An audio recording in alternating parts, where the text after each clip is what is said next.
سدا ومن قلبهم سدا فأغشيناهم فهم لا يبصرون إنه من سليمان وإنه بسم الله الرحمن الرحيم ألا تعلوا علي وأتوني مسlimin amma ba'du. Assalamualaikum warahmatullahi taala wabarakatuh dan salam sejahtera pada semua para pelajar daripada seksyen 12 seksyen 12 dan 11 yang saya hormati sekalian ya. Jadi untuk menyambung kuliah kita pada malam ini, saya masih lagi bercakap di bawah tajuk pemantapan kesepaduan nasional melalui etika dan peradaban di mana untuk topik ini saya mengharapkan para pelajar saya pertamanya akan berupaya setelah mendengar penerangan ataupun penceritaan yang disampaikan oleh pihak saya dalam kelas ini akan berupaya untuk membincangkan proses pemantapan kesepaduan nasional di Malaysia. Yang kedua, berupaya untuk mengaplikasikan kesepaduan nasional itu dalam kalangan rakyat masyarakat Malaysia. Dan ketiganya, berupaya untuk membincangkan proses dan juga alat penyatu paduan dalam konteks negara Malaysia. Baiklah, dari segi pengenalan, kepelbagaian itu dikatakan telah menimbulkan pelbagai cabaran kepada sebuah masyarakat seperti Malaysia, khususnya sebuah negara yang berbilang etnik. Dan setiap komuniti itu misalnya mempunyai akar etika dan juga peradaban yang berbeza dan terjelma dalam pemikiran serta praktis kehidupan mereka masing-masing yang tersendiri. Namun kesemuanya itu perlu hidup dalam sebuah masyarakat Malaysia, berkongsi persamaan dan mencari titik pertemuan ketika terjadinya perbezaan dan kesediaan untuk tawar-menawar, berunding dan juga melakukan mediasi ataupun runding cara pastinya akan membawa kepada apa yang kita perkatakan keamanan, kestabilan dan keharmonian di Malaysia semenjak merdeka itu. Dan sesungguhnya kesepaduan nasional yang telah wujud itu didokong dan mesti terus-menerus untuk dimantapkan. Perpaduan matlamat yang diidamkan. Kalau kita melihat di sini, Malaysia terkenal dengan negara yang berbilang etnik atau berbilang kaum di mana Malaysia kita, negara kita terkenal sebagai sebuah negara yang mempunyai masyarakat kepelbagaian dan dianggap menjadi model kepada masyarakat negara-negara lain. Dan hal ini demikian kerana penduduk Malaysia yang dikatakan berbilang etnik itu dapat hidup bersatu padu, berupaya menyelesaikan masalah dan mengelakkan sebarang konflik yang berlaku. Dan sekiranya berlaku, mereka akan cuba untuk menyelesaikan dan tidak membiar atau membenarkan keadaan itu, polemik itu berada dalam keadaan yang berterusan dan juga berpanjangan. Dan perkara ini ternyata membuktikan wujudnya apa yang kita sebut sebagai solidariti, perpaduan di negara ini, dan maka itu solidariti ataupun perpaduan itu adalah sangat-sangat penting untuk kestabilan dan juga keharmonian negara. Peristiwa-peristiwa yang mencetuskan perpaduan negara ini, kalau kita singkap, Malaysia ternyata mementingkan perpaduan nasional selepas peristiwa 13 Mei 1969. Khususnya melalui penggubalan dan juga pelaksanaan dasar ekonomi baru. Dan perpaduan itu adalah merupakan satu proses untuk menyatu padukan anggota masyarakat dan negara seluruhnya melalui satu ideologi negara supaya setiap anggota masyarakat itu akan dapat membentuk satu identiti dan juga nilai bersama serta perasaan kebangsaan bersama dalam kalangan mereka. Detik perpaduan ataupun bercakap tentang naratif detik perpaduan dan juga detik perbezaan. Detik perpaduan dan detik perbezaan itu adalah saat yang boleh dilihat berlaku dalam kehidupan seharian masyarakat majmuk di negara kita. Di mana detik perpaduan itu adalah merupakan satu detik yang mampu untuk melihat masyarakat majmuk mencapai kesepaduan melalui nilai kebersamaan, toleransi dan saling menghormati, dan hal ini ternyata akan menggambarkan penerimaan dan juga keamanan masyarakat terhadap perbezaan latar belakang sosial masyarakat Malaysia itu tadi. Dan kemudiannya kalau kita perhatikan selanjutnya, detik perpaduan itu akan dapat dilihat dalam melalui detik-detik masyarakat ketika pergaulan itu berada di pasar, mengadakan majlis perkahwinan, sokongan dalam sukan, memberi bantuan ketika bencana dan seumpamanya. Dan detik perbezaan pula dapat kita lihat dengan apa yang disebut sebagai berlakunya isu-isu yang menimbulkan konflik antara etnik dan isu yang sensitif yang tidak disantuni oleh sebahagian kecil masyarakat kita. Keduanya, kesepaduan tahap yang cuba dicapai melihat kepada kesepaduan nasional, kesepaduan sosial membawa kepada defisit sosial dan satu selanjutnya etos nasional. Kesepaduan sosial itu adalah membawa maksud dalam kalangan pelbagai etnik kepentingan ekonomi, politik dan juga sosial sentiasa terjalin. dan disulam oleh keperluan kehidupan seharian. Dan rakyat Malaysia ternyata tidak akan mengorbankan kesepadan sosial ini demi untuk memastikan semua pihak berada dalam situasi menang-menang ataupun kita sebut sebagai win-win situation. Dan kebanyakan isu ini berkait dengan peluang mobiliti sosial, menyentuh isu seperti tidak puas hati mengenai sistem pendidikan, agihan peluang ekonomi dan juga pekerjaan, bukan hanya mengesankan kepada sesuatu etnik, malah mempunyai kesan yang mendalam dan luas terhadap semua lapisan masyarakat. Dan ringkasnya apa yang kita boleh perkatakan di sini, pengalaman kesepaduan sosial di Malaysia itu bukan perpaduan yang diidamkan tetapi lebih kepada merupakan tahap atau prasyarat sebelum perpaduan itu tercapai. Dan ternyata terdapat serangkaian kontradik yang perlu diselesaikan, dapat dikategorikan kontradik ini kepada 9 perkara utama. Jadi kontradiksi dalam masyarakat ini, di mana kalau kita lihat di sini, setiap kontradiksi ataupun pertembungan ataupun perbezaan yang boleh mengundang kepada kecelakaan itu syarat pula dengan cabaran-cabaran yang khusus yang perlu ditangani, yang telah berlaku sekian lama atau baru muncul dan berkemungkinan akan muncul hal ini di masa-masa yang akan mendatang kalau tidak dilakukan sebarang pencegahan. Dan hal ini memang tidak dapat dielakkan sama sekali dalam sebuah masyarakat yang berada dalam situasi kepelbagaian etnik. Sebagai contohnya isu kalimah Allah. Dikatakan telah berlarutan lebih daripada 4 tahun dalam khalayak terbuka. Ada situasi panas dan sejuk dengan mendapat perhatian daripada pemimpin sampailah kepada akar umbi. Berikutnya naratifnya adalah kesepaduan nasional.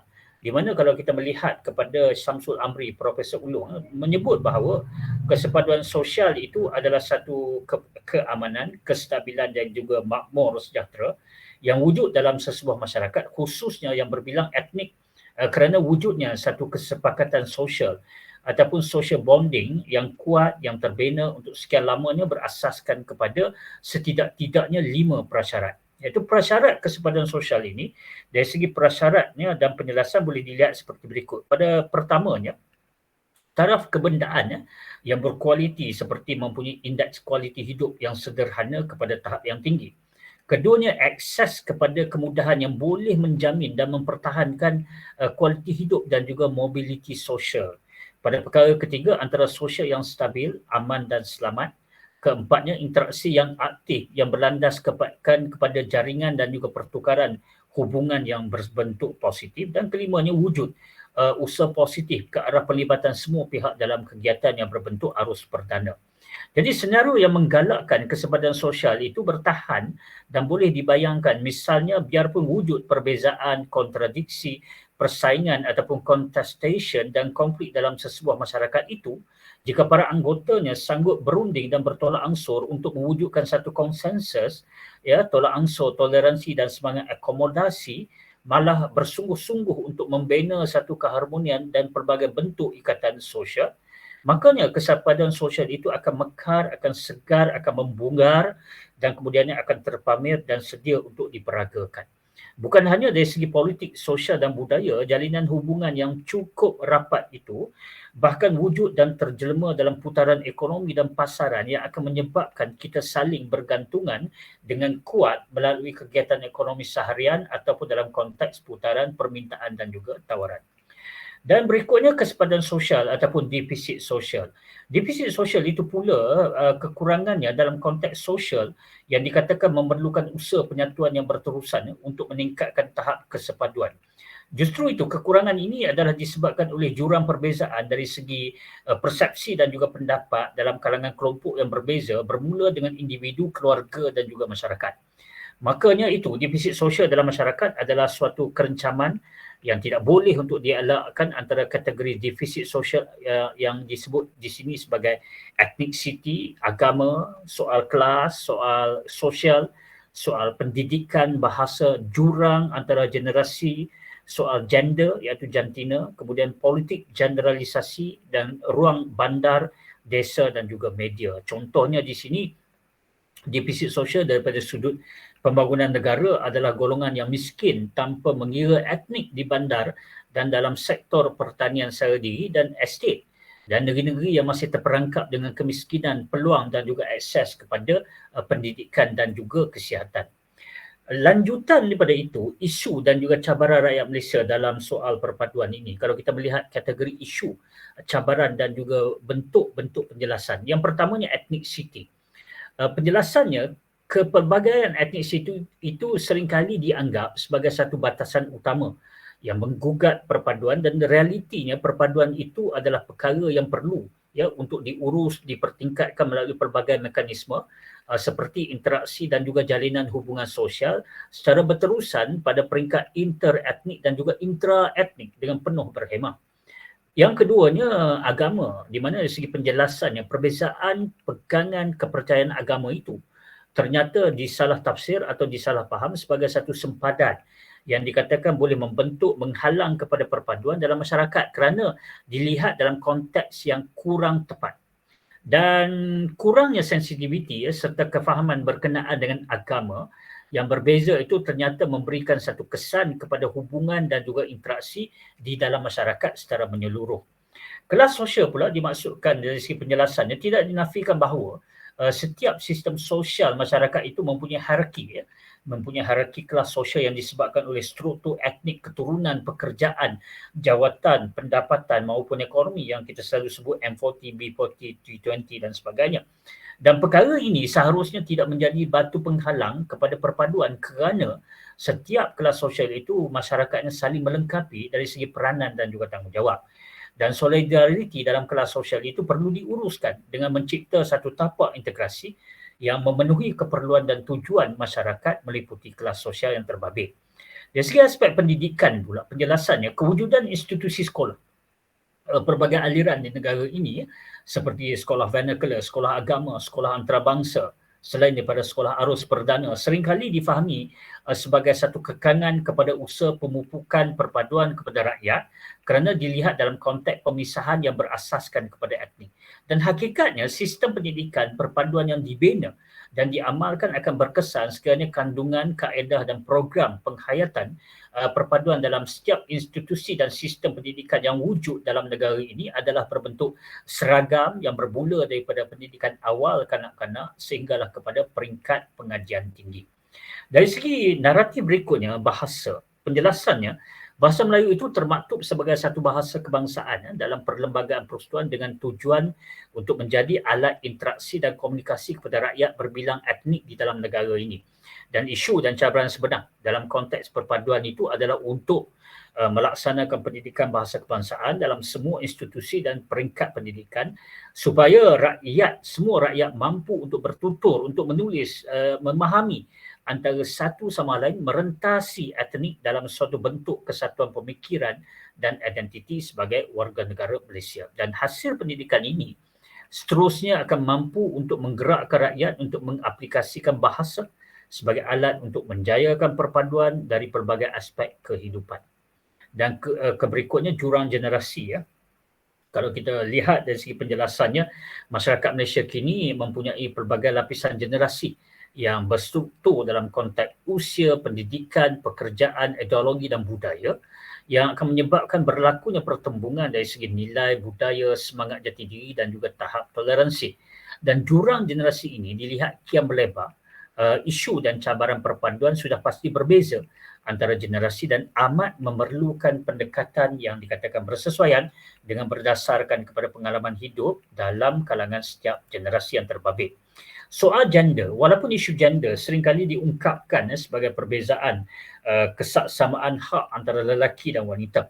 Dalam konteks perpaduan, persoalan gender sepatutnya dilihat dalam skop peranan dan kapasiti lelaki dan wanita untuk menjayakan agenda perpaduan pada peringkat individu, keluarga dan juga komuniti.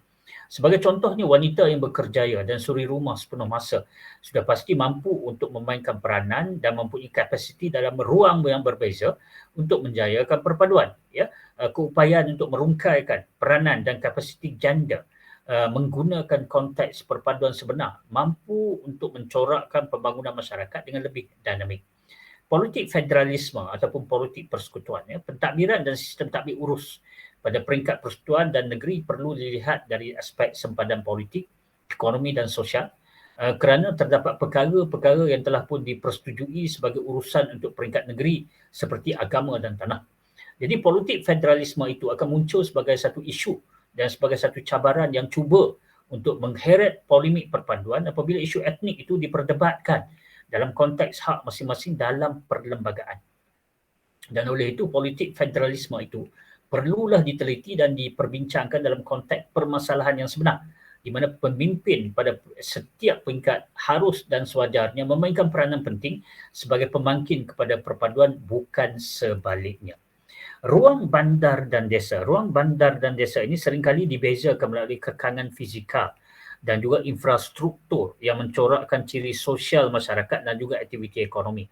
Dalam konteks perpaduan, isu dan cabaran sebenar yang menjangkau dan melangkaui kekangan ini dan perlu dilihat pada kesediaan dan juga keupayaan individu, keluarga dan komuniti untuk memanfaatkan ruang bandar desa dalam mengukuhkan perpaduan agar ianya bersesuaian dengan keperluan dan juga cabaran yang berbeza antara bandar dan desa. Dari segi aspek media pula, hebahan maklumat yang amat pantas adalah merupakan satu cabaran yang utama yang dihadapi oleh semua negara, di mana penyalahgunaan media massa, media sosial dan digital oleh pihak yang tidak bertanggungjawab pula boleh menggugat kestabilan dan juga solidariti. Dan oleh itu, komunikasi itu perlu lebih berkesan dan penguatkuasaan undang-undang perlu diperkukuh bagi mengimbangi kesan negatif akibat kepesatan teknologi media yang semakin mencabar ruang perpaduan masa kini, khususnya merujuk kepada dasar perpaduan negara. Dan berikutnya saya akan terangkan apa yang diperkatakan tentang etos nasional. Etos nasional itu adalah merupakan suatu rakyat, iaitu falsafah yang diperoleh daripada kepercayaan dan tradisi bersama yang melaluinya negara melihat sejarah masa kini dan juga masa depannya. Dan etos nasional itu adalah merupakan faktor penyatuan yang menentukan identiti negara dan mengikatnya menjadi kepada satu kumpulan sosial yang bersatu padu. Dan etos nasional itu terdiri daripada 3 komponen asas. Yang pertama, perasaan menjadi mangsa bersama. Kedua, perasaan kemenangan yang diperolehi secara bersama. Dan ketiganya, keyakinan bahawa kumpulan itu akan bertindak mengikut keadilan sejagat. Dan bercakap tentang soal etos dalam konteks Malaysia, mantan Perdana Menteri 2 kali iaitu Tun Dr. Mahathir mengemukakan 7 dimensi etos nasional. Pertama yang kita sebut sebagai pengalaman sejarah bersama, yang mana berada di dalamnya nilai bersama, perasaan identiti bersama, takdir bersama yang melampaui dan melangkaui batas etnik tanpa merosakkan identiti etnik, soal kesetiaan, soal komitmen, soal keterikatan emosional terhadap bangsa dan juga pengukuhan etos kebangsaan yang cukup jelas. Dan penyatu paduan proses yang diusahakan. Etnik, tahap keetnikan, batas etnik, hubungan sosial, rentas etnik, alat penyatu paduan, tawar-menawar, perundingan dan juga pengantaraan. Jadi penyatu paduan, proses yang diusahakan. Penyatu paduan ini terjelma dalam pelbagai bentuk usaha yang dilakukan secara berterusan bagi bertujuan untuk mencari penyelesaian defisit sosial dengan membina satu tapak integrasi di semua lapisan masyarakat. Dan Samsul Amri menjelaskan bahawa naratif masyarakat Malaysia itu sebenarnya berada dalam keadaan kesepaduan sosial. Selain itu, masyarakat juga perlu untuk berdepan dengan cabaran ketegangan yang berbentuk stabil tension yang muncul apabila parti-parti politik, organisasi bukan kerajaan ataupun individu memainkan isu sensitif seperti bahasa, agama, pendidikan vernacular, perlembagaan dan hak yang diperuntukkan kepada orang Melayu dan bumi putera, hubungan negeri dan juga persekutuan spatial antara ruang antara bandar dan juga luar bandar serta sebagainya. Dan etnik ataupun tahap keetnikan, batas etnik, hubungan sosial, rentas etnik, transformasi hubungan etnik di Malaysia itu dikatakan bermula pada zaman Kesultanan Melayu Melaka dan pada zaman ini etnik seperti Melayu, Jawa, Minangkabau, Banjar, Bajau, Kedazan Dusun, Murut, Iban, Bidayuh, Melanau, Bugis dan kelompok etnik tempatan yang lain didapati tidak memiliki batas etnik yang tertutup. Dan batas kumpulan etnik mereka akan berubah-ubah kerana wujud hubungan silang kumpulan sehingga terbina satu integrasi budaya dan juga sosial antara etnik. Gambaran yang sama juga berlaku dalam kalangan Arab, Cina, Portugis dan India yang berhijrah ke alam Melayu. ya, di mana akibatnya kumpulan imigran ini juga melalui proses integrasi budaya dan sosial dengan masyarakat setempat sehingga melahirkan sub-kelompok seperti peranakan Baba Nyonya dan juga Cetia dalam kalangan mereka. Namun, berlaku perubahan transformasi hubungan etnik setelah Inggeris menguasai negeri-negeri Selat dan mula untuk melebarkan pengaruh mereka dengan campur tangan di negeri Melayu. Dan hal ini ditambah lagi dengan berlakunya revolusi perindustrian di Barat, maka bertambahnya kegiatan melombong biji timah di Perak dan juga Selangor, sikap British yang berorientasikan kepada keuntungan dan untuk mengeksploitasi hasil bumi tanah Melayu yang mendorong kepada dasar campur tangan dan seperti mana yang berlaku di Perak, di Selangor dan beberapa tempat lagi. Dan dengan keadaan ini akhirnya menyebabkan British itu membawa masuk imigran daripada China yang akhirnya membentuk sebuah masyarakat berbilang etnik serta menimbulkan masalah seperti pergaduhan kongsi gelap antara Gihin dan Haisan. Dan pada masa yang sama berlakunya pembukaan ladang-ladang getah yang menyebabkan British berjaya membawa masuk kemasukan imigran secara besar-besaran daripada India secara beramai-ramai. Dan bentuk pentadbiran penjajah British di tanah Melayu ni kalau kita lihat perjanjian Pangkor 1874 memperuntukkan pelantikan seorang residen British yang akan dirujuk dalam semua perkara kecuali yang berkaitan dengan agama dan adat resam orang Melayu. Dan sistem residen itu seterusnya telah diperkenalkan di Selangor, di Pahang dan Negeri Sembilan dan dengan campur tangan British itu telah mewujudkan 3 bentuk pentadbiran di tanah Melayu. Ya. Dan kalau kita lihat bentuk pentadbiran British di tanah Melayu, pertamanya negeri-negeri Selat, penjelasannya ditadbir secara langsung oleh British. Negeri Melayu Bersekutu pentadbiran di bawah kuasa Raja-Raja Melayu tetapi hakikatnya ditadbir oleh British dan mengutamakan kepentingan para kapitalis Inggeris. Dan kemudiannya negeri Melayu Tidak Bersekutu ditadbir secara langsung untuk kepentingan orang Melayu tetapi urusan pentadbiran dipegang oleh pegawai Inggeris atau pegawai British. Dan selepas kedatangan British, pola pembentukan masyarakat majmuk itu selepas kedatangan penjajah British ternyata berbeza dengan zaman sebelum kedatangan mereka. Sebagai contohnya, penghijrahan masuk orang Cina dan India ke tanah Melayu digalakkan oleh penjajah British untuk memajukan kepentingan ekonomi dan politik mereka.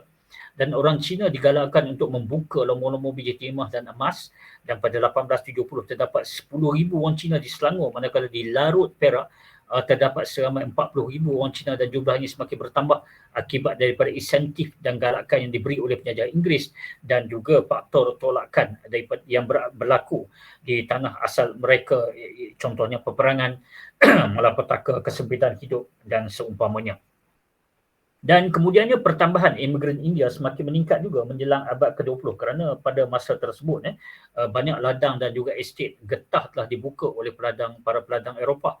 Mereka lebih suka untuk mengambil buruh daripada India kerana upah yang lebih murah dan wujudnya pentadbiran British di India itu dikatakan memudahkan lagi proses pengambilan buruh.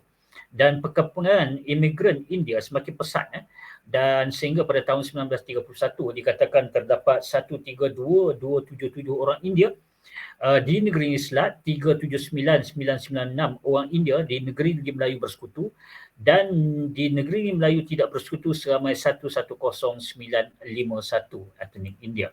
Dan setelah 10 tahun merdeka, pembangunan negara dilaksanakan melalui falsafah sistem ekonomi bebas yang terus mengukuhkan kepentingan pelabur ekonomi asing terutamanya daripada barat, dan pembangunan infrastruktur awam seperti sekolah dan juga klinik kesihatan dibangunkan tetapi tidak seimbang kerana lebih ditumpukan di kawasan bandar di bahagian sebelah pantai barat Semenanjung dalam dekad 1960-an berbanding dengan di pantai timur ataupun di Malaysia Timur. Dan hasil daripada beberapa kongres ekonomi bumi putera, maka masyarakat Melayu berpendapat bahawa kemerdekaan kebebasan tidak akan memberi makna apa-apa ataupun membawa kepada peningkatan taraf hidup. Jika tidak dapat dilakukan perkara itu, kemerdekaan itu tidak membawa apa-apa. Justru orang Melayu mahu negara ini diwarnai oleh bahasa, oleh budaya dan agama mereka dan kehidupan yang tidak dipinggirkan oleh penguasaan ekonomi oleh etnik pendatang dengan merujuk kepada etnik Cina dan juga etnik India. Maka alat penyatu paduan, tawar-menawar, perundingan dan pengantaraan Jadi kesepaduan sudah dicapai melalui pembentukan tapak integrasi yang dibina berasaskan kepada prinsip tawar-menawar, perundingan dan pengantaraan. Dan prinsip ini dilaksanakan dengan kerjasama yang baik antara pemimpin dan masyarakat. Manakala Perlembagaan Persekutuan adalah merupakan satu mercu tanda tapak integrasi yang menjadi asas dan teras kepada kesepaduan rakyat Malaysia. Dan proses penyelesaian setiap kontradik ini sama ada yang besar maupun yang khusus berlaku sekian lamanya di Malaysia. Semenjak sebelum merdeka lagi melalui formula iaitu formula tawar-menawar, perundingan dan pengantaraan iaitu bargaining, negotiation dan juga mediation dan kemudian prinsip dan ikhtiar tawar-menawar, runding dan juga orang tengah inilah yang mendasari proses penyatu paduan ataupun reconciliation di Malaysia sehingga ke saat ini. Dalam membentuk krisis berlandaskan kepada BNM itu, maka negara yang mengalami krisis politik berdarah yang mengorbankan ribuan nyawa atau negara yang dilanda revolusi besar dan kecil-kecilan oleh rakyat yang marah dan tidak berpuas hati, tentunya dalam keadaan semikian, sebahagian daripada tindakan pertama ke arah mengembalikan kedamaian adalah untuk membina perjanjian khususnya dalam bentuk penyatu paduan yang ternyata perlu berlandaskan kepada kerangka seperti formula BNM iaitu tawar-menawar, perundingan dan juga pengantaraan.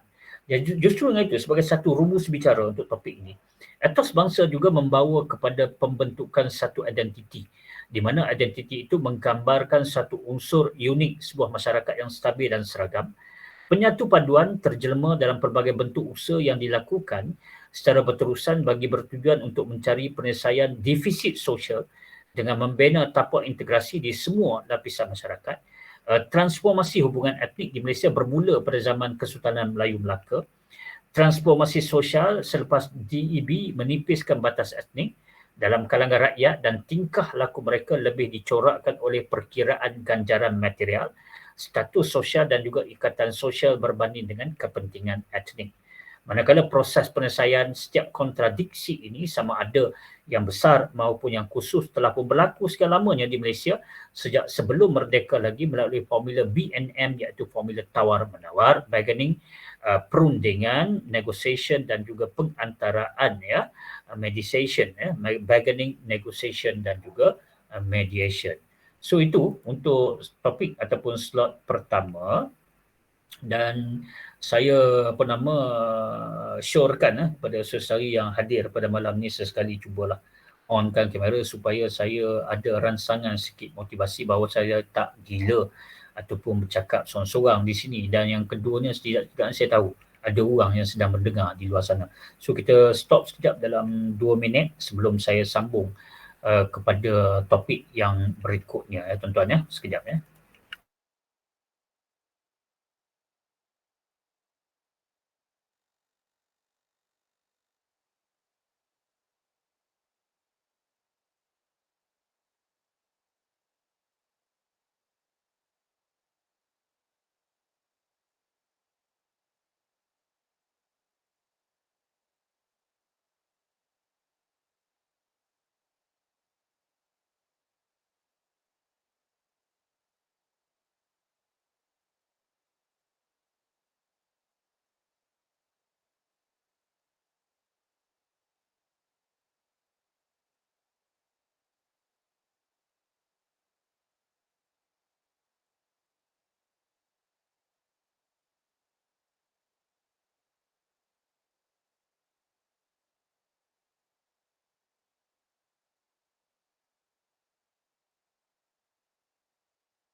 Okey, baik. Assalamualaikum warahmatullahi taala wabarakatuh. Sekali lagi, saya sambung kepada slot yang berikutnya iaitu rentetan daripada kita bercakap tentang soal penyatu paduan di bawah tajuk yang satu lagi yang bercakap tentang soal pembinaan peradaban majmuk di Malaysia. Dari segi sinopsisnya sesari, peradaban majmuk di Malaysia itu adalah merupakan gabungan daripada beberapa peradaban besar di dunia yang bergaul dan tergarap melalui perjalanan sejarah di alam Melayu. Dan pembinaan peradaban itu didahului oleh peradaban peribumi alam Melayu dan kemudiannya diikuti dengan peradaban Asia yang mencakupi India, China dan juga Timur Tengah dan seterusnya peradaban Barat. Dan akhirnya peradaban itu disambut oleh peradaban globalisasi yang mana merupakan satu kacukan pelbagai punca peradaban, pelbagai punca peradaban tanpa sempadan melalui jaringan digital, melalui jaringan digital. Sekejap.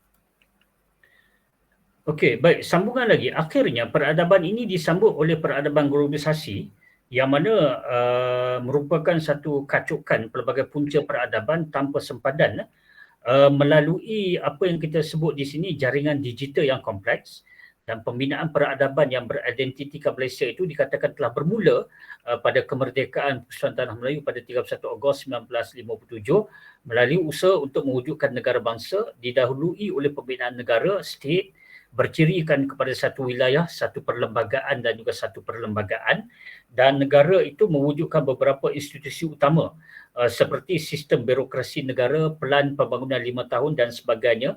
Pembangunan ekonomi mendahului pembinaan bangsa, nation dan oleh itu pembinaan bangsa itu menyusul antaranya melalui institusi sistem politik kepartian dan juga pilihan raya. Dan dalam konteks ini telah wujud beberapa nation of intent ataupun negara idaman yang menguasai wacana politik naratif di Malaysia dan usaha untuk membina peradaban beridentiti ke Malaysia itu sangat mencabar dan perlu dikupas dan didebatkan. Dan hasil daripada pembelajaran dan objektif yang saya harapkan daripada pelajar setelah mendengar penerangan yang saya sampaikan ini pertamanya, objektifnya memahami proses pembinaan negara bangsa Malaysia melalui kepelbagaian peradaban. Dan hasilnya juga saya mengharapkan keupayaan para pelajar saya daripada seksyen ini untuk menghuraikan proses pembentukan nation state di Malaysia dan keduanya untuk menganalisis nation state di Malaysia daripada perspektif peradaban. Baiklah, ini perkara-perkara konten, kandungan yang saya akan perkatakan. Ya. Kalau kita melihat sejarah sosial, pengaruh peradaban dunia dalam pembinaan negara bangsa ini, sejarah alam Melayu mencakupi peradaban peribumi alam Melayu, peradaban Asia iaitu meliputi India, China, Timur Tengah, peradaban Barat dan kemudian peradaban globalisasi. Manakala peradaban yang beridentitikan Malaysia ini adalah kemerdekaan 1957 ke arah proses untuk kita mencari dan membentuk negara dan bangsa yang dimulai dengan pembinaan negara dan cuba untuk ditamatkan serta dinoktahkan dengan pembinaan bangsa. Dan kalau kita lihat di sini perkembangan sejarah alam Melayu itu sendiri terbahagi kepada 4 kluster utama. Pertama, zaman prasejarah iaitu mencakupi zaman Paleolitik, Mesolitik, Neolitik, zaman logam, gangsa besi. Kemudian zaman protosejarah, kewujudan kerajaan purba, kerajaan awal yang meliputi kerajaan yang bernama Langkah Suka, Kedah Tua, Gangga Negara, Cihitu, Loyuh, Tantan. Dan kemudian zaman persejarahan di mana mengatakan di sini kewujudan Kerajaan Kesultanan Melayu Melaka yang bermula dengan pembentukan masyarakat kepelbagaian, perdagangan, kedatangan imperialisme, kolonialisme, kuasa penjajah bermula dengan Portugis diikuti dengan Belanda dan British dan kemudian zaman sejarah moden yang bermula dengan kemerdekaan Persatuan Tanah Melayu pada 31 Ogos 1957 bercakap tentang soal perpaduan, soal penyatuan dan diikuti selanjutnya ke arah pembinaan negara bangsa. Peradaban peribumi alam Melayu, kalau kita menyorot perkembangan zaman awal, zaman prasejarah, kita pergi kepada zaman Paleolitik. Seringkasnya zaman Paleolitik ini membawa maksud kewujudan penempatan yang paling awal di alam Melayu, kehidupan sara diri yang berbentuk berpindah randah manakala penggunaan alat batu dalam bentuk yang asas. Zaman Mesolitik pula dikatakan berlaku kehidupan masyarakat yang masih berkisar kepada kegiatan sara diri, wujud evolusi dalam kehidupan, bermula kegiatan membentuk batu menjadi alatan keperluan dan senjata, dan selanjutnya bermula kegiatan pertanian, penternakan, perdagangan awal dan juga perhubungan dengan kawasan yang lain. Dan selanjutnya zaman Neolitik, iaitu kewujudan masyarakat yang terus mengalami evolusi, wujud teknologi penciptaan baru yang lebih lengkap, dan selanjutnya zaman batu akhir yang merupakan pelengkap kepada zaman batu, dan diikuti dengan zaman logam ataupun gangsa besi yang menyebut di sini bahawa masyarakat mula tinggal menetap di satu-satu kawasan dan tertumpu di kawasan yang mempunyai sumber air dan bermula dengan penggunaan peralatan logam.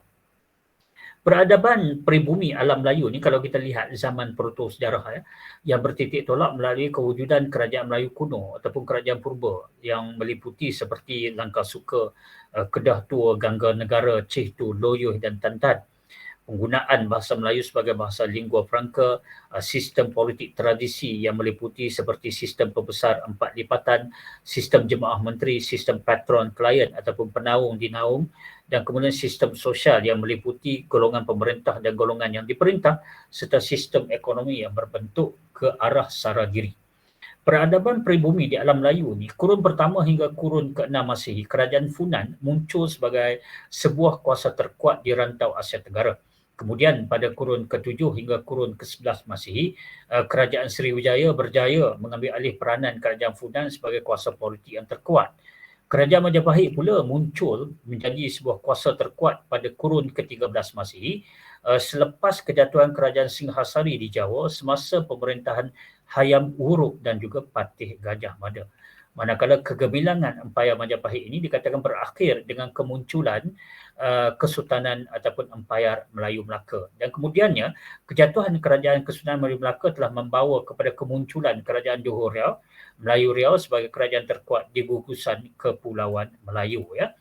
Peradaban peribumi alam Melayu, kalau kita lihat di sini, zaman persejarahan, kemunculan kerajaan Kesultanan Melayu Melaka, di mana kerajaan Melayu Melaka telah dibuka oleh para mesuara atau Raja Iskandar Shah pada awal kurun ke-15 iaitu sekitar tahun 1400. Dan kehebatan Melaka dikatakan terdapat Undang-Undang Laut Melaka dan juga Hukum Kanun Melaka yang menggambarkan Melaka itu mempunyai peradaban yang tinggi, dan faktor utama perkembangan kerajaan Melayu Melaka itu adalah kerana wujudnya sistem pentadbiran yang cekap dan tersusun khususnya melalui sistem pembesar empat lipatan. Dan sistem pentadbiran yang cekap ini dikatakan telah berjaya menjamin keamanan dan juga kemakmuran negeri Melaka, dan faktor itulah dikatakan telah menjadi tarikan kepada para sedagar dan para pelayar untuk menjadikan mereka sebagai pusat kegiatan mereka. Maka peradaban yang bermula di Melaka ini telah menjadi satu titik tolak kepada perkembangan peradaban Melayu, dan peradaban Melayu itu adalah berteraskan kepada rumpun bangsa yang tergolong dalam cabang Melayu Indonesia merangkumi Melayu, Jawa, Sunda, Aceh, Madura, Minangkabau, Bugis, Minang, Iban, Bajau, Murut dan pelbagai lagi. Dan rumpun bahasa Melayu Indonesia pula tercakup dalam rumpun bahasa Austronesia, dan kemunculan Melaka dikatakan telah berjaya menjulang jati diri peradaban Melayu di tanah Melayu. Dan kalau kita lihat selanjutnya, kerajaan Kesultanan Melayu Melaka, pusat jaringan kepada pertembungan peradaban. Melaka dikatakan telah menjadi pusat tumpuan perdagangan di gugusan Kepulauan Melayu sekitar kurun ke-15. Kemasyhuran Melaka itu dikatakan telah berjaya menarik kedatangan para sedagar daripada benua asing seperti India, China dan Timur Tengah. Dan kedatangan pedagang asing dan pendakwah agama dikatakan telah membuka ruang interaksi dan juga pertembungan peradaban rentas benua, dan mereka bukan saja belajar dan memahami budaya masyarakat Melayu, tapi mereka turut memperkenalkan budaya dan juga cara hidup mereka kepada masyarakat tempatan. Dan interaksi serta pertembungan peradaban rentas benua yang berlaku di Melaka telah menjadi satu pemangkin, penggalak kepada asas kewujudan peradaban majmuk. Kita pergi kepada pengaruh peradaban Asia yang pertama iaitu India. Hubungan India dengan rantau Asia Tenggara dikatakan telah bermula sejak kurun kedua Masihi lagi, di mana kegiatan penyebaran agama Buddha dan Hindu serta pelayaran putera-putera diraja India telah mempercepatkan perdagangan serta kegiatan penyebaran agama Buddha dan Hindu serta pelayaran putera-putera diraja India telah mempercepatkan hubungan perdagangan serta kebudayaan antara India dengan rantau Asia Tenggara. Okey, saudari, boleh respon pada saya tak sekejap? Siapa-siapa yang hidup lagi lah. Ya. Ada Siapa-siapa? Paku. Okey, Haris. Ni apa saya nak bagi satu job kat awak, boleh tak bantu saya? Boleh tak? Apa dia Paku? Okey, masa saya tengah bercakap ni tolong ambil apa nama handphone awak tu. Maknanya tolong record dalam beberapa 10 saat ke ya, sebagai saya nak guna satu bukti, pembuktian daripada pihak pelajar yang sedang mendengar kuliah saya, dan benda ini saya nak simpan. Kalau ada isu berbangkit, saya nak sampaikan atau salurkan, beritahu kepada pihak yang bertanya. Boleh ke? Boleh ke, Haris? Boleh Paku, boleh. Boleh ya, maknanya tak perlu nak record pakai video apa semua ni. Kan maknanya mesej tu tak gagal dihadam oleh orang yang saya minta mereka laksanakan. Just ambil video situ, tak macam tu je masa saya tengah bercakap tu, that's all, itu saja. Nanti send kepada saya melalui WhatsApp. Boleh, Haris? Boleh Boleh Boleh Haris? Paku. Boleh lah, terima kasih. Okey, saya teruskan semula kuliah saya. Jadi pengaruh peradaban Asia di India, yang pertama adalah India, iaitu hubungan India dengan rantau Asia Tenggara dikatakan telah bermula sejak kurun kedua Masihi lagi, di mana kegiatan penyebaran agama Buddha dan juga agama Hindu serta pelayaran pelayaran putera-putera diraja India ni dikatakan telah mempercepatkan hubungan perdagangan serta kebudayaan antara India dan juga rantau Asia Tenggara. Dan hubungan awal India dengan Tanah Melayu ini tidak berbentuk penaklukan politik, kecuali ekspedisi ketenteraan oleh Rajendra Chola yang menyerang Sailendra di Sumatera yang turut menguasai empayarnya termasuk kerajaan Kedah. Dan nama-nama seperti Subarnabhumi, Tanah Keemasan, dan Subarnabdipa, Pulau atas Semenanjung Emas, digunakan untuk merujuk kepada negeri-negeri di Tanah Melayu yang kaya dengan emas.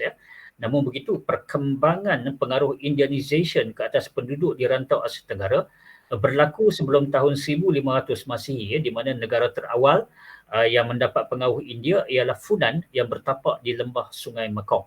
Dan kemudian pengaruh India itu dikatakan tersebar luas ke Langkasuka, kepada negeri Kedah, kemudian Kuala Selingsing dan Tanah Merah di Semenanjung, kemudian ke Kamtoli di Sumatera, Taruma di Jawa dan Kerajaan Kuteh di Borneo.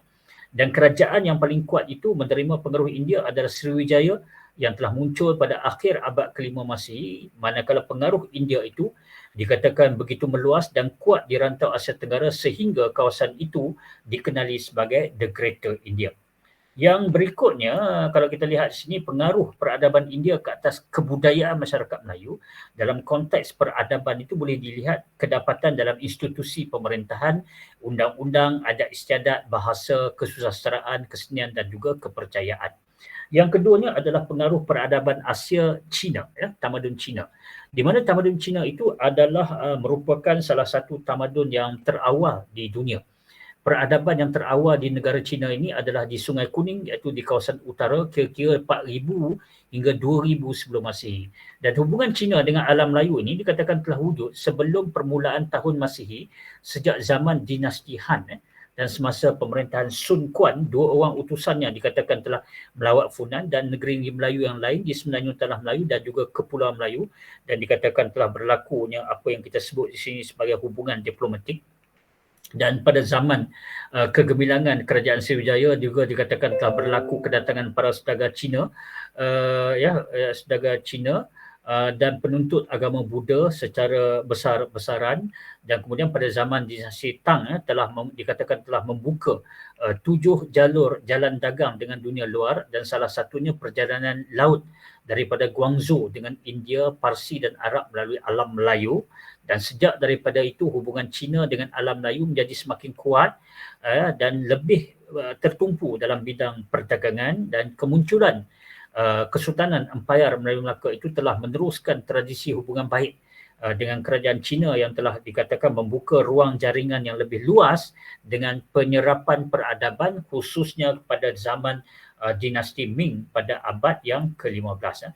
Dan sumbangan tamadun Cina ini terhadap peradaban Melayu Nusantara kedapatan dalam soal pentadbiran, dari segi falsafah, dari segi penciptaan, ilmu sains, unsur moral dan juga sastra.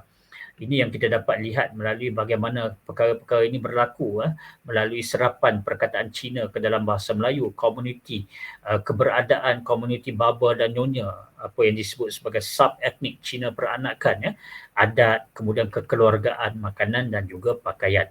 Dan pengaruh yang ketiga yang diperkatakan di sini adalah pengaruh Timur Tengah, ataupun kita suka menyebut di sini pengaruh Islam ataupun pengaruh Arab.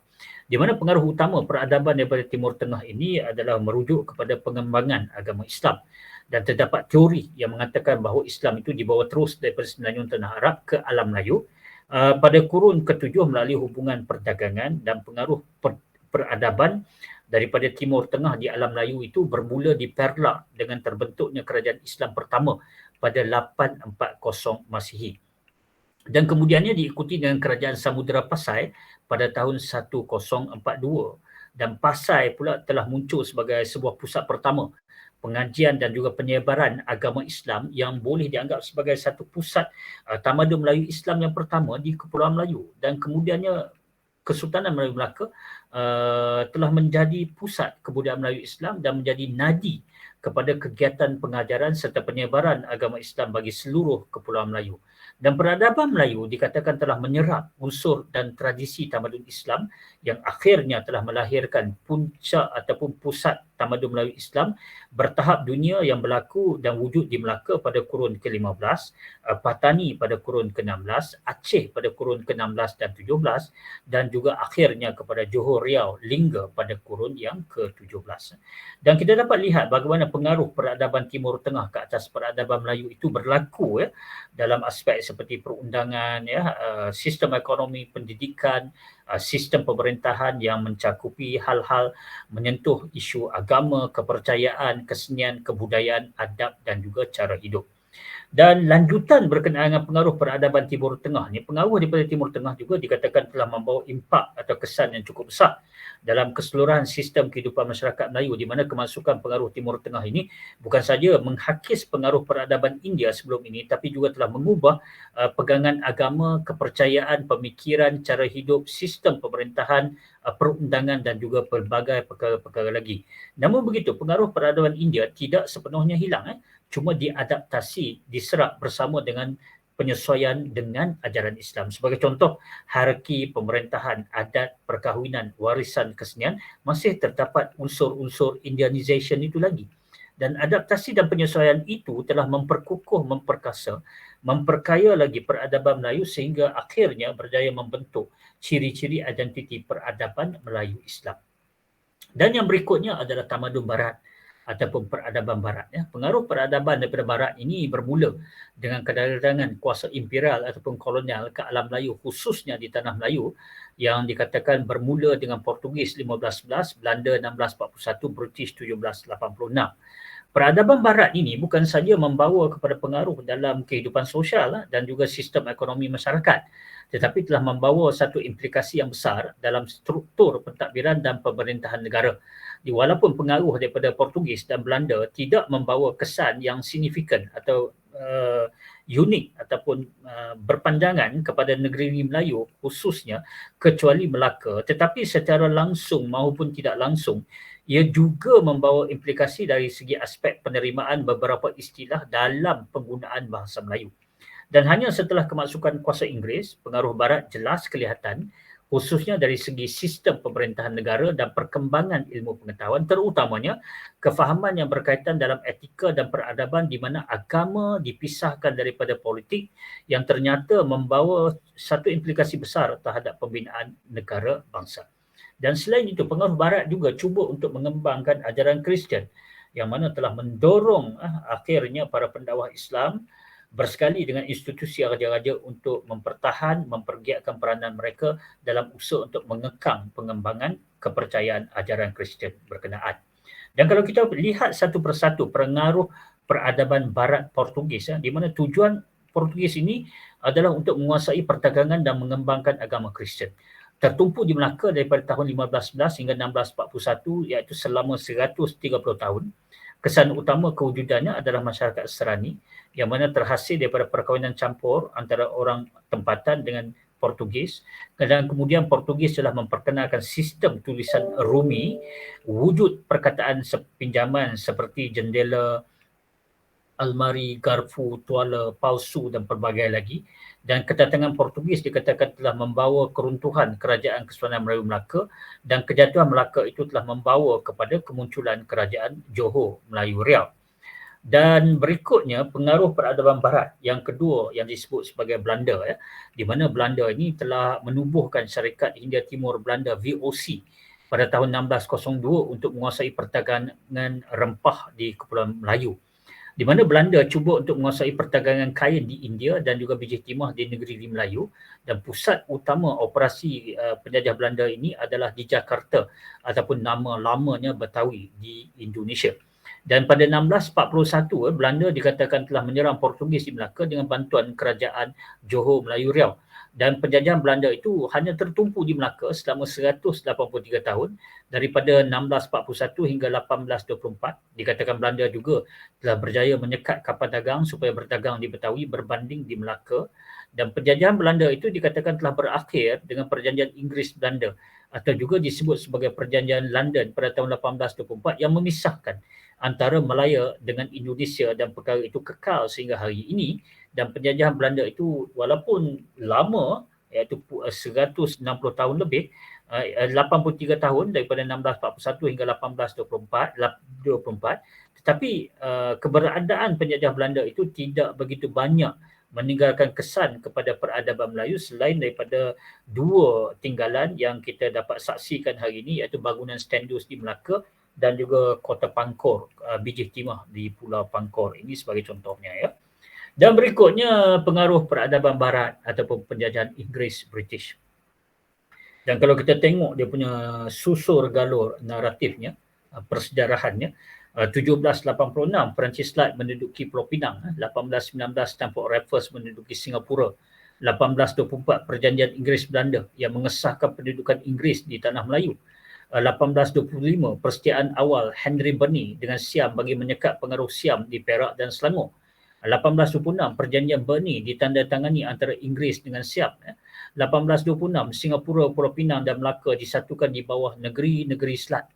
Dan kemudiannya James Brooke pada 1841 mengambil Sarawak, 1874 Perjanjian Pangkor dan juga campur tangan Inggeris di Perak, 1874 campur tangan Inggeris di Selangor, 1874 campur tangan Inggeris di Sungai Ujong, 1875 Brunei menyerahkan Sabah kepada British, 1888 campur tangan Inggeris di Pahang, 1896 Selangor, Perak, Negeri Sembilan dan Pahang disatukan untuk membentuk apa yang disebut sebagai satu entiti Negeri-Negeri Melayu Bersekutu.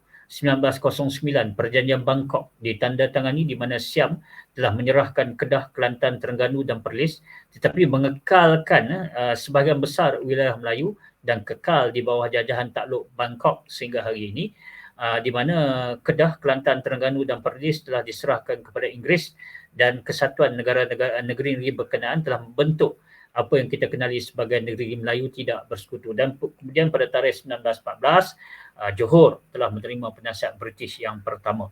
Dan apa kita boleh lihat di sini, pentadbiran Inggeris di Tanah Melayu, Inggeris telah dikatakan mewujudkan pelbagai sistem pentadbiran semasa jajahannya di Tanah Melayu, seperti sistem residen, negeri Selat, Negeri Melayu Tidak Bersekutu, Negeri Melayu Bersekutu, dan juga sistem desentralisasi yang kita sebut sebagai federalisme dalam sistem pentadbiran negara kita pada hari ini, ya. Ini adalah gambaran Perjanjian Pangkor 1874 di atas kapal HMS Pluto. Ini adalah peta ataupun gambaran warna yang merujuk kepada Negeri Melayu Bersekutu, Negeri Selat dan juga Negeri Melayu Tidak Bersekutu. Baiklah, berikutnya Malayan Union 1946.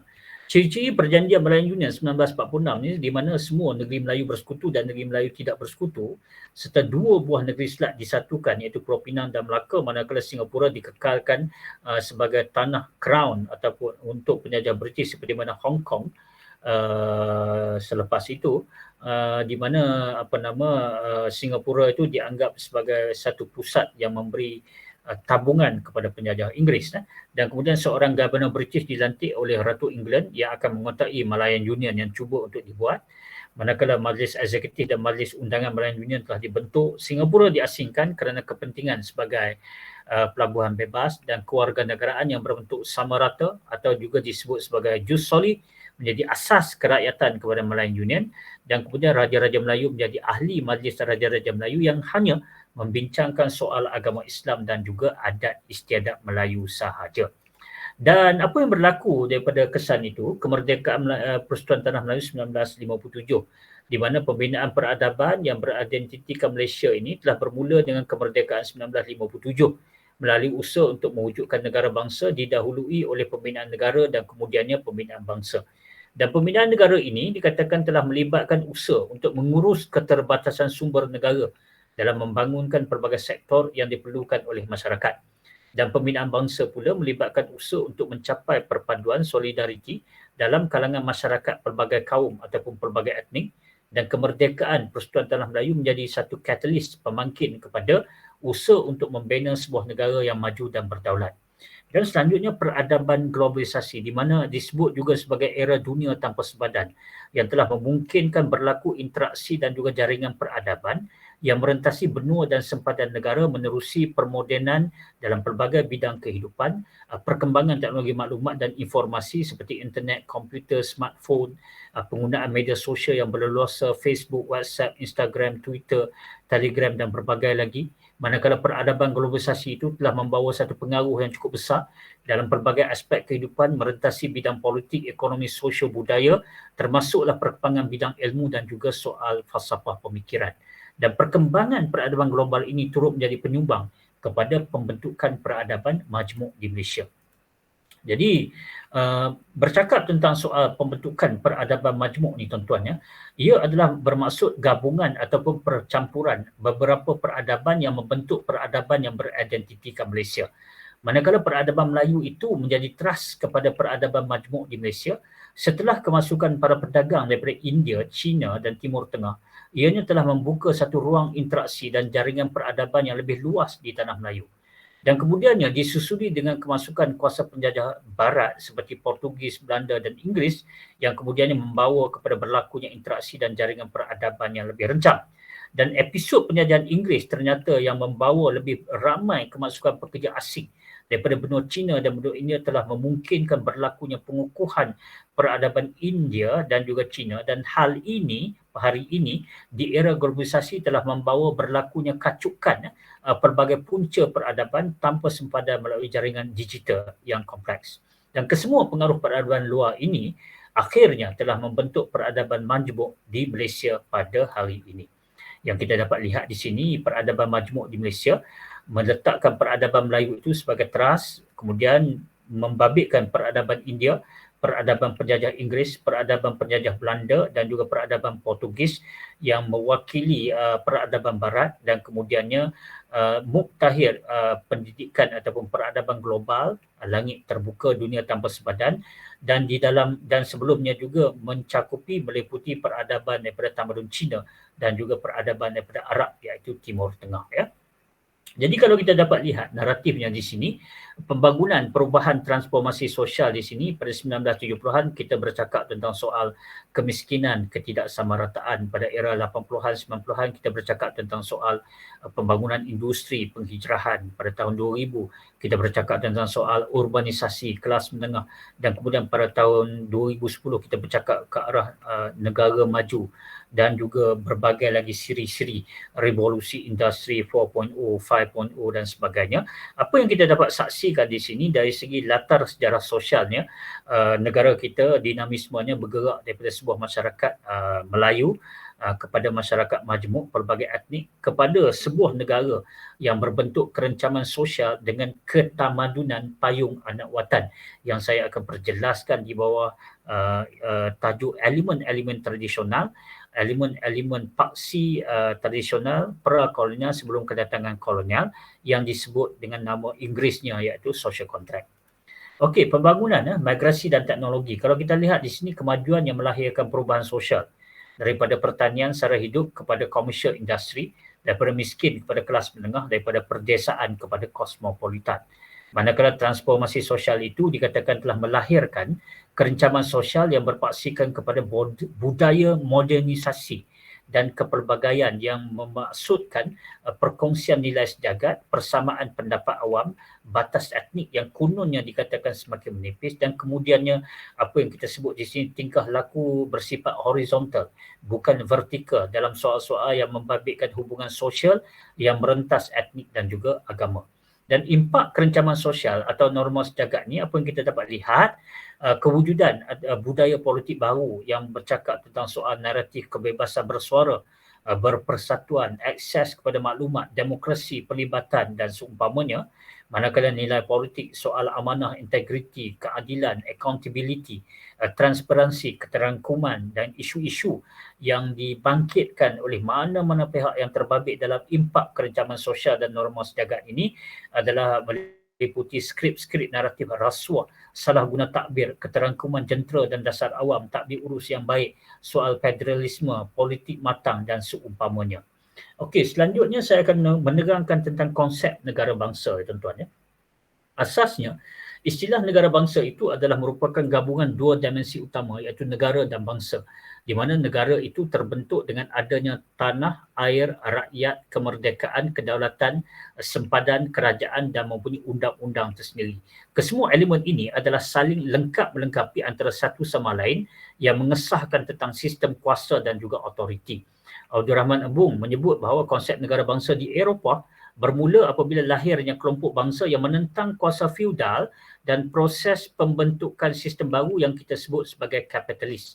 Kejayaan kapitalisme membolehkan mereka berkuasa dan kemudian membentuk sebuah negara moden yang mana entiti negara ialah mempunyai sempadan atau wilayah tertentu dan juga adanya bangsa tertentu yang mendukung negara tersebut. Misalnya di Eropah, bangsa Inggeris dikatakan muncul lebih awal sebelum lahirnya bangsa Eropah dan negara England yang moden.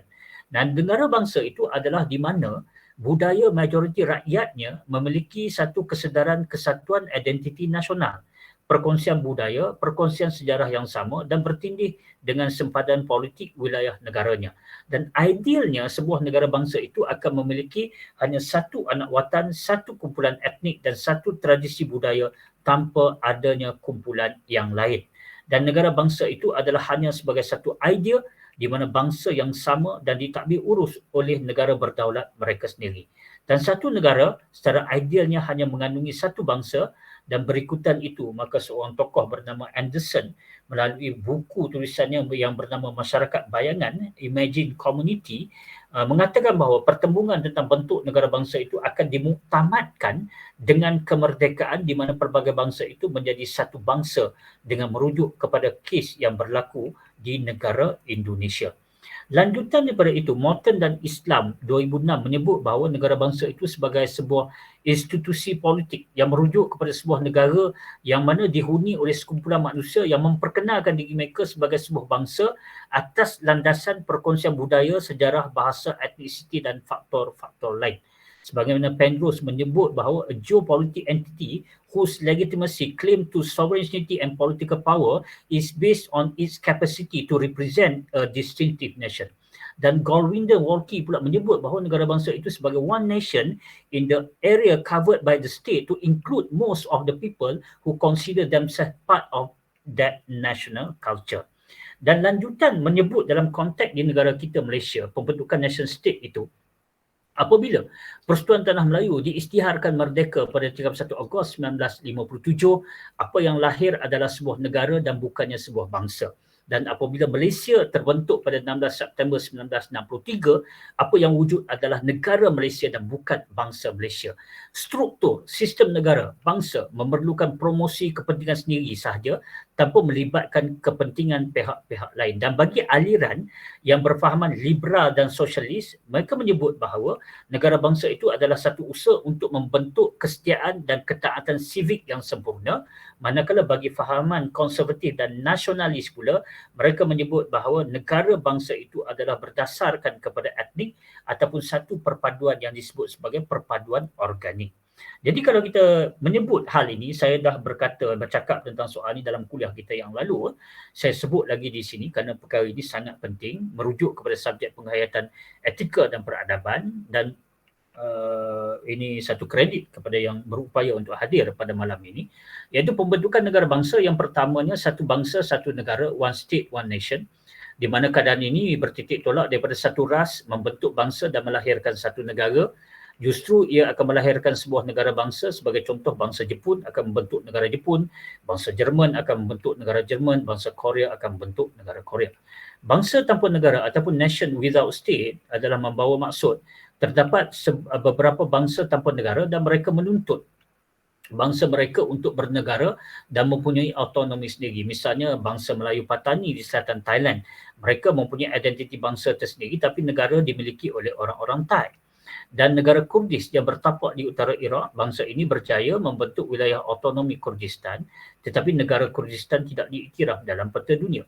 Dan kategori yang ketiga adalah negara tanpa bangsa ataupun state without nation, di mana ia menyebut bahawa senario ini berlaku apabila wujudnya sesebuah negara yang diperakui kedaulatannya tetapi tidak jelas dari segi identiti bangsa yang dibina, dan kewujudan negara sebegini boleh dirujuk dalam konteks negara kita Malaysia, di mana Malaysia itu lahir sebagai sebuah negara yang terdiri daripada pelbagai jenis kumpulan etnik yang berusaha untuk mengangkat dan mengekalkan identiti masing-masing. Makanya dalam konteks di sini, apa yang kita boleh katakan, kita berjaya membentuk sebuah negara bangsa, negara Malaysia, tetapi kita masih lagi gagal untuk mewujudkan satu bangsa Malaysia yang masih lagi dalam proses pembinaan.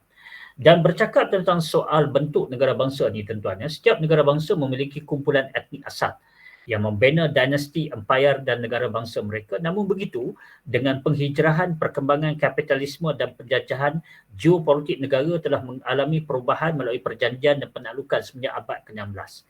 Dalam pergolakan geopolitik dunia ini, dua bentuk negara bangsa dapat dikenal pasti, iaitu pertama negara bangsa tamu dan keduanya negara bangsa settler. Dalam kluster negara bangsa tamu seperti Jerman, United Kingdom, Perancis, China, India, Thailand, Indonesia, Myanmar, Sri Lanka, Brunei, Filipina, Malaysia dan sebagainya, wilayahnya diduduki oleh kumpulan etnik asal. Hegemoni politik ataupun dominasi penguasaan politik menjadi amalan di mana anak watan diperakui, diterima, diangkat walaupun negara itu memiliki satu komuniti migran pendatang daripada negara-negara lain dan mereka akan bernaung di bawah payung anak watan di situ. Manakala dalam bentuk negara bangsa settler seperti Amerika Syarikat, Kanada, Australia, New Zealand, Singapura dan sebagainya, komuniti pendatang yang menduduki negara itu telah meminggirkan, meletak, membunuh, memupuskan kelompok asal itu di tanah-tanah rezak dan ada yang menghapuskan sama sekali anak-anak watan seperti mana yang dilakukan oleh kelompok Anglo-Saxon, orang kulit putih Eropah terhadap golongan Aborigin dan juga Maori di Australia dan juga di New Zealand. Dengan pemilikan tanah, penguasaan ekonomi dan penguasaan politik oleh kumpulan settler pendatang ini, maka kedudukan anak watan tidak diperakui, tidak diterima dan hegemoni ataupun penguasaan politik diganti dengan kumpulan etnik imigran yang menguasai ekonomi dan politik seperti mana yang berlaku di Amerika Syarikat, di Singapura yang terdekat dengan kita, Perancis dan seumpamanya. Konsep negara ni tuan-tuan, menghampiri minit-minit akhir, negara wujud pada sebuah masyarakat yang mendiami kawasan tertentu dengan adanya kerajaan yang memerintah. Konsep negara adalah sebuah kerajaan yang merdeka dan berdaulat, mentadbir urus ke atas satu wilayah yang diperakui oleh negara-negara lain dan rakyat setiap negara itu akan diikat dengan tanah, air, perlembagaan kerakyatannya dan elemen terpenting bagi negara adalah penduduk atau rakyat memandangkan rakyatlah yang akan mencorakkan negara mereka dan rakyat juga yang akan membentuk bangsa yang mereka mahukan di negara mereka. Jadi kalau kita lihat di sini Marx dan Weber memperincikan ciri-ciri utama pembentukan sebuah negara merangkumi adanya penduduk, sempadan, kerajaan dan kedaulatan. Bagi Marx, maksud negara itu adalah the state is the product of class contradiction and class struggle and is controlled by the economically dominant class. Sementara bagi Weber, dia menyebut bahawa the state is a human community that successfully claims the monopoly of the legitimate use of physical violence and a given territory. Dan Robert Dahl pada tahun 1983 menyebut yang mana Robert Dahl ni terpengaruh dengan fahaman Weber itu tadi, mentakrifkan bahawa negara itu sebagai satu sistem politik yang didirikan oleh sekumpulan manusia yang menetap dalam sesebuah wilayah dan membentuk kerajaan yang sah yang memerintah wilayah tersebut. Manakala Giddens menyebut bahawa negara itu sebagai sebuah organisasi politik yang berkuasa yang memerintah sebuah wilayah tertentu dan boleh menggunakan pelbagai kaedah termasuk dengan cara kekerasan bagi mengekalkan sesuatu peraturan. Ya. Jadi apa yang kita boleh sebut di sini, sebuah negara itu menurut undang-undang antarabangsa haruslah mempunyai elemen-elemen berikut, iaitu kedaulatan, kerajaan, wilayah, sempadan, penduduk, rakyat ataupun populasi. Konsep bangsa ni pula tuan-tuan, ini yang terakhir. Daripada dimensi sejarah, istilah bangsa itu berasal daripada perkataan Latin yang membawa maksud lahir, dan ia merujuk kepada tempat lahirnya seseorang individu yang membawa kepada pembentukan satu kumpulan besar manusia. Dan penggunaan istilah bangsa ini cukup meluas dan membawa makna yang rencam, dan biasanya istilah bangsa digunakan untuk menjelaskan tentang sesebuah kumpulan etnik, bahasa dan kebudayaan komuniti. Dan sekumpulan besar manusia akan membentuk sebuah bangsa, dan biasanya melalui keterikatan hubungan darah dan keturunan, penggunaan bahasa yang sama, perkongsian tradisi dan sejarah yang sama. Dan ada setengah sarjana melihat bangsa itu dalam konteks yang mempunyai kepentingan kaum dan juga etnografi, dan mereka berpandangan bahawa bangsa itu lahir daripada sekumpulan besar umat manusia yang bersatu melalui keturunan dan penggunaan bahasa yang sama, yakni dalam satu kelompok yang sama. Ya, Benedict Anderson pula mentakrifkan bangsa itu sebagai sebuah masyarakat bayangan ataupun imagined political community, ya, di mana, dan juga Penrose mentakrifkan bangsa itu sebagai the largest self-defined collectivity of people whose members believe that they share some form of territorial association and that they are genetically related. Ya. Dan konsep bangsa itu juga, kalau kita merujuk kepada Mahyudin, merujuk kepada sekumpulan manusia dalam satu ikatan ketatanegaraan, dan bangsa itu adalah satu kumpulan manusia yang diikat dalam satu unit kesedaran kolektif bersepadu yang berteraskan kepada perkongsian etnik, budaya dan sejarah, dan seringkali ikatan bangsa itu akan dikaitkan dengan pertalian darah, kekeluargaan, etnik, budaya, agama dan wilayah. Walaupun wujud pelbagai perspektif yang ataupun sentimen yang membentuk bangsa, namun perasaan kebersamaan ataupun belonging together adalah merupakan paksi kepada kewujudan perasaan itu, sense of belonging, esprit de corps, dan oleh itu dapat kita rumuskan bahawa bangsa itu adalah sekumpulan besar umat manusia yang mempunyai keterikatan melalui perasaan kekitaan bersama dalam sesebuah negara. Ya. Dan apa yang kita boleh lihat di sini melalui paparan konsep bangsa itu, pertama, satu kelompok manusia berasaskan kepada ciri fizikal atau ras dan keturunan. Kedua, kaum, iaitu kumpulan etnik berdasarkan kepada budaya. Dan ketiganya, satu komuniti politik dalam wilayah yang tertentu. Ketiga, kewarganegaraan. Kewarganegaraan adalah perihal warga negara, kerakyatan sesebuah negara. Ya, di mana kewarganegaraan membawa maksud kerakyatan rupa bangsa, bangsa seseorang. Dan setiap negara mempunyai penduduk yang diiktiraf berdasarkan kepada undang-undang negara berkenaan dan membentuk sebuah komuniti politik. Ini bermakna kewarganegaraan adalah merupakan suatu bentuk kerakyatan atau kedudukan yang sah yang mengikat seseorang individu dengan negaranya, dan melalui kedudukan sah tersebut seseorang warga negara akan mendapat perlindungan hak-hak istimewa dan pelbagai lagi.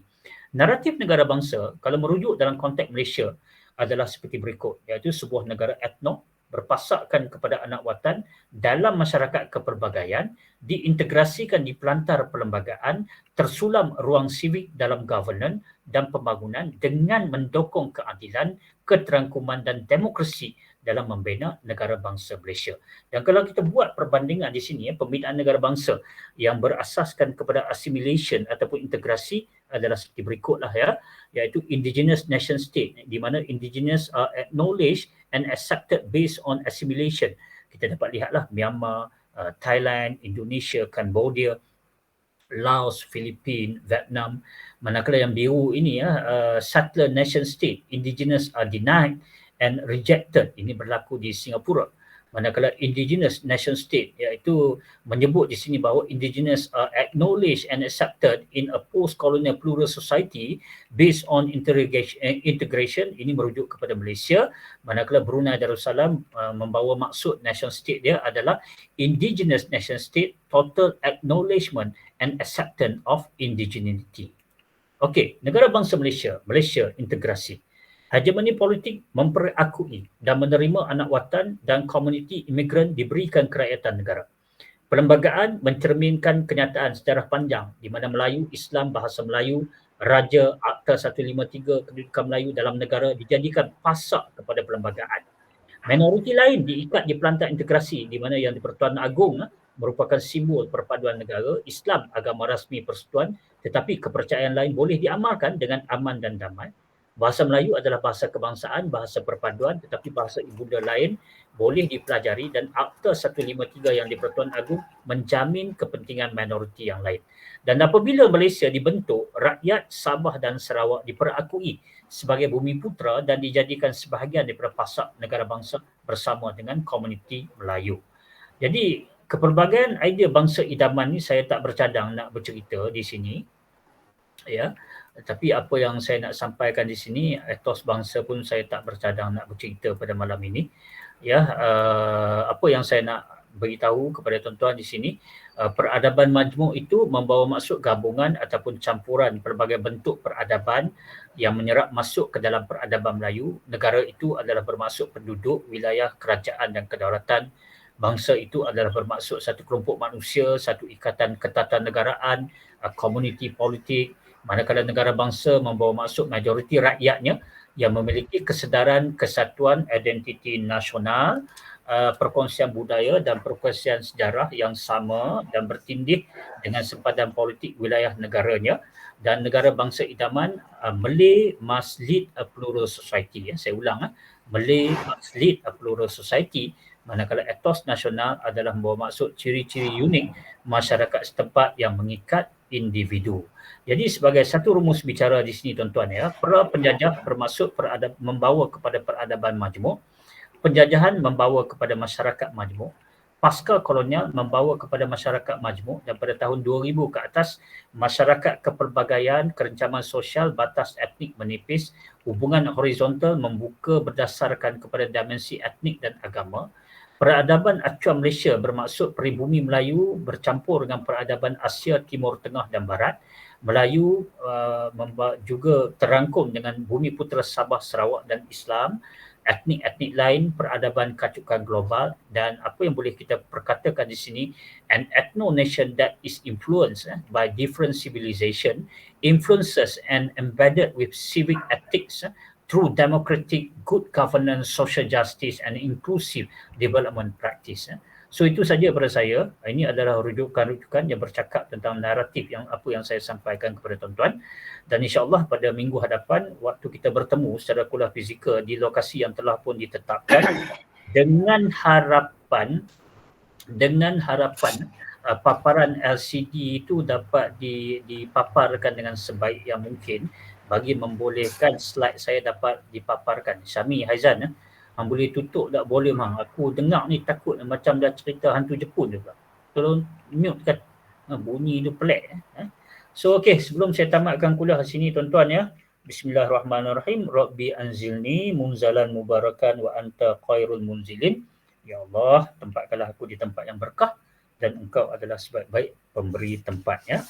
Allahumma inni as'aluka aqwa wa afiyata fid dunya wal akhirah. Allahumma inni as'aluka aqwa wal afiyata fid dini wad dunya wal akhli wal mali. So itu saja pada saya sebelum saya tamatkan kuliah pada hari ini. Terima kasih kepada para pelajar saya, 45 orang yang masih bertahan. Terima kasih kerana hadir. Besok kita tak ada kuliah sebab saya satu hari berkursus untuk mempercukupkan jam kursus staff. Esok tengah padang kawat lah aku, duk qiyau bagi arahan. Jadi minggu ni kita tak ada kuliah secara fizikal. Saya gantikan pada malam ni.